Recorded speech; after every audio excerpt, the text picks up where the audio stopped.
السلام علیکم ورحمۃ اللہ وبرکاتہ۔ ایک کہانی میں آپ کو خوش آمدید ہے۔ میں ہوں آپ کا دوست شہباز احمد، اور اگر ابھی تک آپ نے میرے چینل کو سبسکرائب نہیں کیا تو برائے مہربانی سبسکرائب کر دیں اور بیل نوٹیفیکیشن دبا دیں تاکہ آنے والی ہر ایپیسوڈ کا نوٹیفیکیشن آپ کو ملتا رہے۔ آج کی ایپیسوڈ شروع کرنے سے پہلے پچھلی ایپیسوڈ کا ایک چھوٹا سا ریکیپ۔ پچھلی ایپیسوڈ میں ہم نے سنا صلیبیوں نے جو زیر زمین جنگ شروع کر رکھی تھی اس کو نیا رنگ دیا گیا، جس میں انہوں نے اسلام کے رنگ بگاڑ کر پیش کرنا شروع کر دیا اور لوگوں میں نظریاتی بگاڑ پیدا کرنا شروع کر دیا، اور جس میں سب سے پہلے جہاد کے مطلب بگاڑنا شروع کیے گئے اور لوگوں کو جنس پرستی کی طرف متوجہ کرنا شروع کیا تاکہ لوگوں کو نظریاتی فساد میں مبتلا کر دیا جائے جس سے مسلمانوں کو شکست دینا آسان ہو سکے۔ اس کے لیے ایک صلیبی امام مسجد بن کر آیا اور لوگوں کو گمراہ کرنے لگا۔ وہ تعلیم کے ساتھ ساتھ عسکری تعلیم کے خلاف لوگوں کو گمراہی کی طرف لے جانے لگا۔ امام مسجد کو ملنے 6-8 لوگ آئے تھے جو شاید ان کے ساتھی تھے، اور اب آگے وہ عالم کے گھر داخل ہوئے۔ صاف ستھرا گھر تھا، کئی کمرے تھے۔ 2-3 کمروں میں سے گزر کر وہ ایسے کمرے میں چلے گئے جو زمین پر ہی تھا لیکن زیر زمین معلوم ہوتا تھا۔ اس کے سامنے کوڑا کباڑ بکھرا ہوا تھا، دروازے کے باہر تالا لگا ہوا تھا۔ صاف پتہ چلتا تھا کہ یہ دروازہ برسوں سے نہیں کھولا گیا اور کھولا بھی نہیں جائے گا۔ ایک پہلو میں کھڑکی تھی، اسے ہاتھ لگایا تو کھل گئی۔ عالم اندر گیا، اس کے پیچھے یہ دونوں آدمی اندر چلے گئے۔ اندر سے کمرہ خوب سجا ہوا تھا، دیوار کے ساتھ سنہری سلیب لٹک رہی تھی۔ اس کے ایک طرف حضرت عیسیٰ علیہ السلام کی دستی تصویر اور دوسری طرف مریم کی تصویر تھی۔ عالم نے کہا، یہ میرا گرجا ہے اور پناہ گاہ بھی۔ خطرے کی صورت میں آپ کے پاس کیا انتظام ہے؟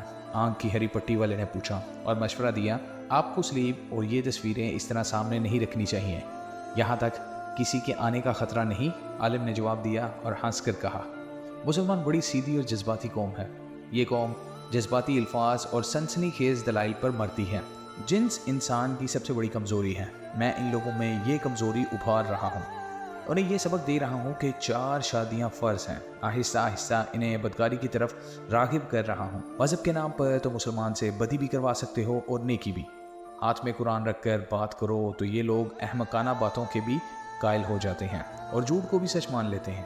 میرا تجربہ کامیاب ہے۔ میں یہاں اپنے جیسا ایک گروہ پیدا کر لوں گا جو مسجد میں بیٹھ کر اور قرآن مجید ہاتھ میں لے کر ان لوگوں میں جذبہ جہاد کو اور کردار کو قتل کر دے گا۔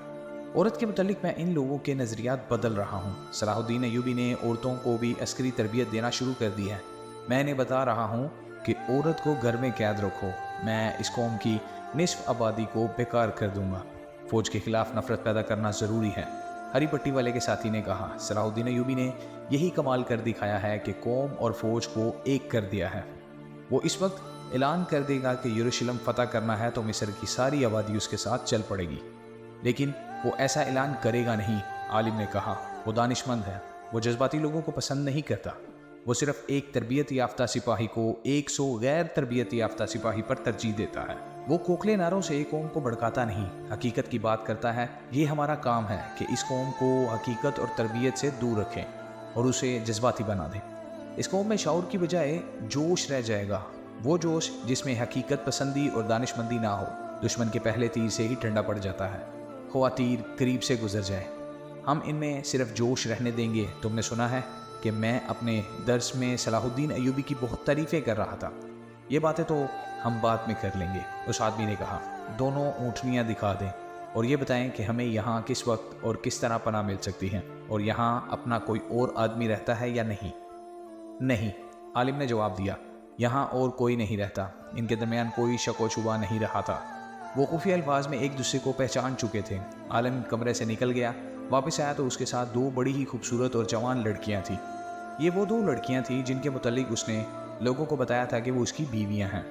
انہیں وہ سر سے پاؤں تک برقعے میں چھپا کر لایا تھا، مگر ان 2 آدمیوں کے سامنے وہ بے پردہ آئیں۔ عالم نے ان کا تعارف دونوں آدمیوں سے کرایا اور الماری میں سے شراب کی بوتل نکالی۔ ایک لڑکی گلاس لائی، شراب گلاسوں میں ڈالی۔ ان دونوں آدمیوں نے شراب کو ہاتھ نہ لگایا۔ پہلے کام کی باتیں کر لیں۔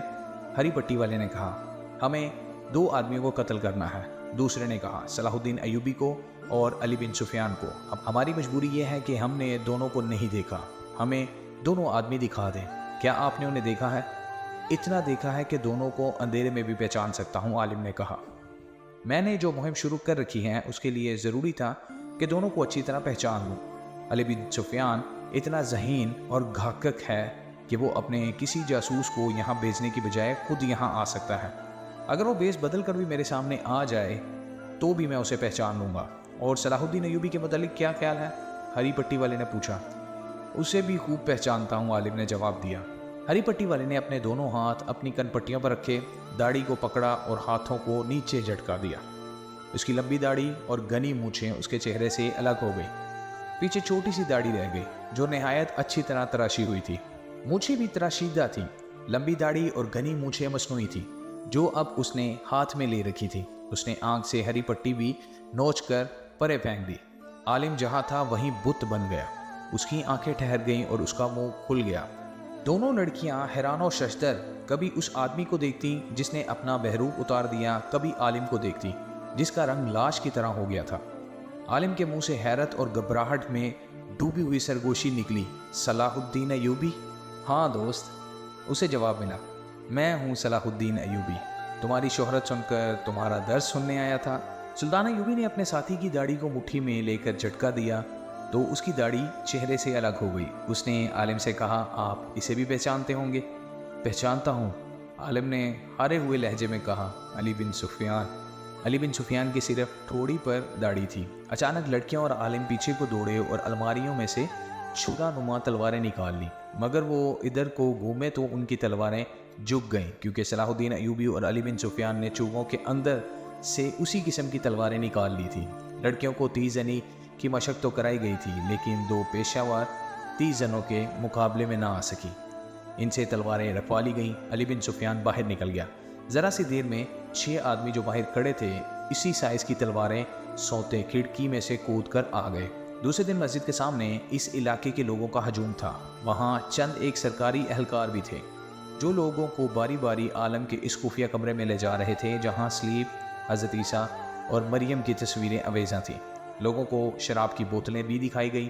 اہلکار لوگوں کو عالم کی اصلیت بتا رہے تھے اور وہ جہاد کا جو نظریہ پیش کرتا رہا تھا اس کی وضاحت کر رہے تھے۔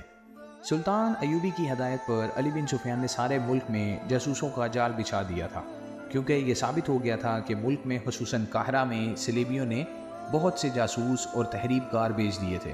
صلیبیوں نے مسلمانوں کے کردار کشی کی جو زیر زمین مہم چلائی تھی وہ سلطان ایوبی کو زیادہ پریشان کر رہی تھی۔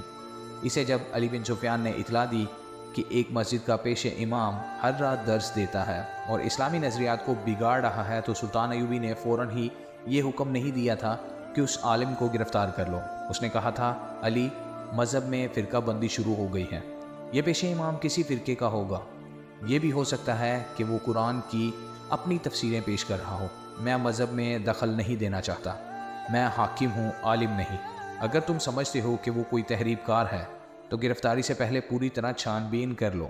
پیش امام کا درجہ مجھ سے بہت زیادہ بلند ہے۔ علی بن سفیان خود اس مسجد میں درس سننے گیا تھا کیونکہ اسے شک تھا کہ اگر یہ پیش امام واقعی دشمن کا بھیجا ہوا تحریب کار ہے تو اسے پہچانتا ہوگا۔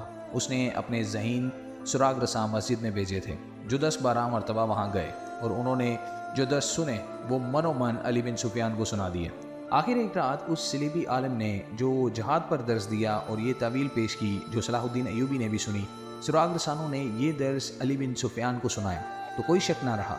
علی نے سلطان صلاح الدین ایوبی کو بتایا اور یہ رائے دی کہ اگر یہ شخص صلیبیوں کا جاسوس اور تحریب کار نہیں تو بھی اسے پکڑنا یا روکنا ضروری ہے، کیونکہ وہ جہاد کا ایسا نظریہ پیش کر رہا ہے جو صرف وہ آدمی پیش کر سکتا ہے جو دشمن کا آدمی ہو یا اس کا دماغ چل گیا ہو۔ سلطان ایوبی نے یہ رپورٹ بڑی ہی غور سے سنی اور کہا کہ معاملہ بہرحال مذہب، مسجد اور پیش امام کا ہے۔ اس نے فیصلہ کیا کہ وہ علی بن سفیان کے ساتھ خود بہروپ میں درس سننے جائے گا اور خود یقین کرے گا کہ پیش امام کی نیت اور اصلیت کیا ہے۔ جہاد کے ساتھ حیوانی جذبے کے ذکر نے سلطان ایوبی کے کان کھڑے کر دیے تھے۔ اس نے علی بن سفیان کے ساتھ صلاح مشورہ کر کے یہ بہروپ تیار کرایا تھا جس میں وہ مسجد میں گئے تھے۔ علی بن سفیان جاسوسی اور جاسوسی کے خلاف دفاع کے فن کا ماہر تھا۔ اس نے سلطان ایوبی کو اپنی ایک اور کامیابی سے آگاہ کر دیا تھا۔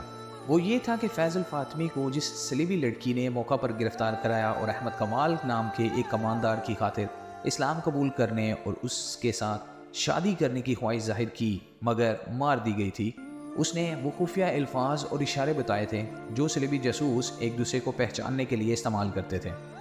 اس کی نشاندہی پر ہی چند ایک مسلمان بھی پکڑے گئے تھے جو صلیبیوں سے زار و جواہرات اور خوبصورت لڑکیاں لے کر ان کے لیے جاسوسی کرتے تھے۔ انہوں نے بھی علی بن سفیان کے تہہ خانے میں تصدیق کی تھی کہ یہ الفاظ اور اشارے استعمال ہوتے ہیں۔ اشارے یہ تھے کہ جاسوس جو ایک دوسرے سے پہلی بار ملتے ہیں اور ایک دوسرے کے متعلق یقین کرنا چاہتے ہیں، ان میں سے ایک آسمان کی طرف دیکھ کر کہتا تھا معلوم نہیں موسم کیسا رہے گا۔ وہ ایسی بے پرواہی کے سے لہجے میں کہتا تھا جیسے یوں ہی اسے موسم کا خیال آ گیا ہو۔ دوسرا کہتا تھا بارش آئے گی، اسے جواب ملتا تھا آسمان بالکل صاف ہے۔ دوسرا کہتا تھا ہم گٹائیں لائیں گے، اور وہ کہکہا لگاتا تھا۔ کہکہے کی ضرورت یہ ہوتی تھی کہ یہ مکالمہ کوئی اور سن لے یا دوسرا آدمی جاسوس نہ ہو تو وہ یہ مذاق سمجھے۔ علی بن سفیان کو بتایا گیا تھا کہ یہ خفیہ مکالمہ اس وقت بدلا جائے گا جب یہ ظاہر ہو جائے۔ دوسری بات جو علی نے معلوم کی تھی وہ یہ تھی کہ جاسوس ایک دوسرے کو اپنا نام نہیں بتاتے۔ ان کا ہیڈ کوارٹر فلسطین کا ایک قصبہ شوبک تھا جو ایک قلعہ تھا۔ یہ صلیبیوں کا جاسوسی مرکز تھا۔ ان انکشافات کے سہارے سلطان ایوبی اور علی بن سفیان روپ بدل کر مسجد میں چلے گئے۔ انہوں نے جہاد کے درس کی خواہش ظاہر کی تو عالم نے خواہش پوری کر دی۔ پھر وہ اس کے پاس اکیلے رہ گئے۔ ان کا خفیہ مکالموں نے عالم کو بے نقاب کر دیا تھا۔ اس نے بعد میں بیان دیا تھا کہ وہ اتنا کجا جاسوس نہیں تھا کہ وہ اجنبی آدمیوں کے آگے اپنا آپ ظاہر کر دیتا۔ اسے ان خفیہ الفاظ نے پھنسایا کیونکہ یہ مکالمہ ہر ایک جاسوس کو بھی معلوم نہیں ہوتا۔ یہ جاسوسوں کے اعلیٰ درجے کے مکالمہ ہے، اس سے نیچے اس سے کوئی جاسوس واقف نہیں ہوتا۔ اسے مکالمے کے بعد کہا خاص طور پر قابل ذکر تھا۔ اس کے بغیر ایک دوسرے پر اپنا راز فاش نہیں کیا جاتا تھا۔ سلطان ایوبی نے کہا لگایا تھا وہ اپنے ساتھ 6 جانبازوں کو بھی لے گیا تھا تاکہ بوقت ضرورت مدد دیں۔ علی بن سفیان نے اس جاسوس کو اور دونوں لڑکیوں کو اپنے تہہ خانے میں بند کر دیا اور سب سے پہلے اس علاقے میں جا کر تفتیش کی کہ یہ شخص اس مسجد پر قابض کس طرح ہوا اور اس سے پہلے وہ جس جھونپڑے میں رہتا تھا وہ اسے کس نے دیا تھا۔ وہاں کے مختلف لوگوں نے جو بیان دیے ان سے پتہ چلا کہ یہ شخص 2 بیویوں کے ساتھ اس آبادی میں آیا۔ پہلے ایک آدمی کے گھر مہمان رہا۔ جب لوگوں نے دیکھا کہ یہ تو کوئی عالم فاضل ہے تو انہوں نے اسے یہ جھونپڑا دے دیا۔ وہ اس مسجد میں نماز پڑھنے جایا کرتا تھا۔ وہاں بہت مدت سے ایک پیشہ امام تھا۔ یہ شخص پیشہ امام کا مرید بن گیا۔ 15-16 روز بعد پیشہ امام نے مسجد میں ہی پیٹ درد کی شکایت کی۔ یہ شکایت اتنی تیزی سے بڑھی کہ اس کے بعد پیشہ امام مسجد میں نہ آ سکا۔ حکیموں نے گھر جا کر دیکھا، دوائیاں دی، مگر وہ تیسرے روز مر گیا۔ اس کے بعد اس عالم نے لوگوں سے بات کر کے مسجد سنبھال لی۔ اس نے ایسا تاثر پیدا کیا کہ یہ لوگ اس کے عقیدت مند ہو گئے اور اس کی ضرورت کے مطابق اسے مکان دے دیا۔ علی بن سفیان کے پوچھنے پر لوگوں نے اسے بتایا کہ انہوں نے کئی بار اس شخص کو پیشہ امام کے لیے کھانا لے جاتے دیکھا تھا۔ علی بن سفیان جان گیا کہ پیشہ امام کو اس آدمی نے زہر دیا ہے اور اسے راستے سے ہٹا کر مسجد پر قبضہ کیا تھا۔ اس جاسوس کی گھر کی تلاشی میں بہت سے ہتھیار برآمد ہوئے تھے جو مختلف جگہوں میں چھپائے ہوئے تھے۔ وہاں سے زہر بھی برآمد ہوا۔ وہ ایک کتے کو دیا گیا تو کتا 3 دن بے چین رہا اور گرتا اور اٹھتا رہا۔ تیسرے دن شام کے بعد کتا مر گیا۔ علی بن سفیان نے اپنی تفتیش سلطان صلاح الدین ایوبی کے آگے رکھی تو سلطان نے اسے کہا ان تینوں کو قید میں خوب پریشان کرو اور انہیں خوفزدہ کیے رکھو، لیکن میں انہیں جلاد کے حوالے نہیں کروں گا اور انہیں قید میں بھی نہیں ڈالوں گا۔ پھر آپ کیا کریں گے؟ علی بن سفیان نے پوچھا۔ میں انہیں حفاظت اور عزت سے واپس بھیج دوں گا۔ علی بن سفیان نے حیرت زدہ ہو کر سلطان ایوبی کے منہ کی طرف دیکھا۔ سلطان ایوبی نے کہا میں ایک جوا کھیلنا چاہتا ہوں، ابھی مجھ سے کچھ نہ پوچھنا، میں سوچ رہا ہوں کہ یہ بازی لگاؤں یا نہیں۔ اس نے ذرا تعاقب سے کہا کل دوپہر کے کھانے کے بعد نائب سالاروں، مشیروں، اعلیٰ کمانداروں اور انتظامیہ کے ہر شعبے کے سربراہ کو میرے پاس لے آنا، تمہاری موجودگی بھی ضروری ہے۔